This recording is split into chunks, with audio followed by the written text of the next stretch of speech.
All credit goes to the government, Honorable Prime Minister.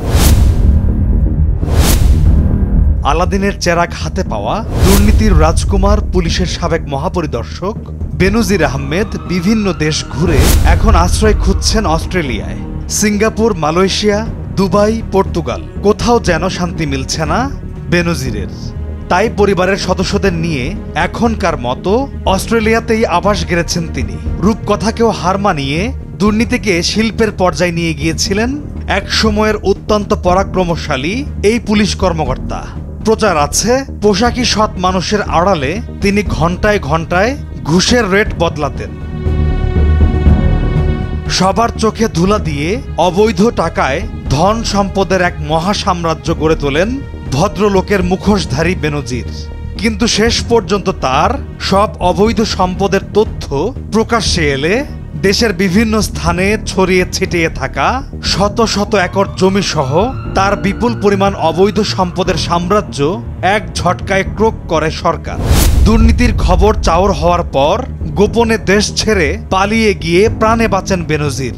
সরকারের হাতে যাওয়ার পর এখন কি অবস্থায় আছে বেনজিরের এই বিপুল পরিমাণ সম্পদ, বাড়ি, ফ্ল্যাট এবং টাকা পয়সা? জনগণের মধ্যে এখন এ নিয়েই চলছে জোর আলোচনা। এদিকে বেনজিরের পরিবারের সদস্যদের মোট 43,46,72,152 টাকা মূল্যের অবৈধ সম্পদের হদিশ পেয়েছে দুর্নীতি দমন কমিশন। এখন শুধু কমিশনের অনুমোদন পেলেই মামলাটি করা হবে। তবে গেল মাসে পালিয়ে থেকেই নিজের সম্পদের বিবরণী দাখিল করেছেন বেনজির আহমেদ।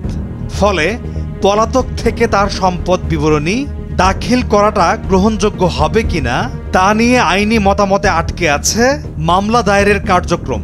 আর কমিশন বেনজিরের সম্পদ বিবরণী গ্রহণ করলে তা যাচাই বাছাই করতে যথেষ্ট সময়ের দরকার হবে।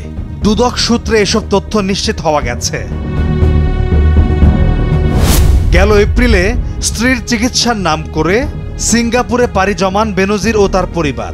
সেখান থেকে তারা নিজেদের কেনা মালয়েশিয়ার বাড়িতে গিয়ে ওঠেন।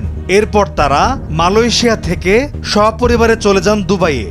সেখানে পরিবারের সদস্যদের রেখে পর্তুগালে পাড়ি জমান বেনজির।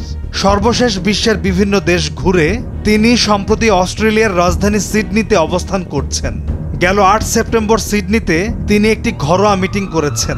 সেখানে ওই দেশের নির্বাচনে অংশ নিতে চলেছেন এমন কয়েকজন নেতাকর্মীরা উপস্থিত ছিলেন।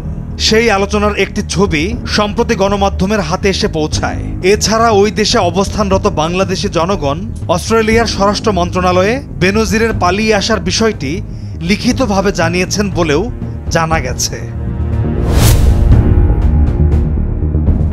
পলাশ খান, নিউজ ডেস্ক, ভোরের কাগজ।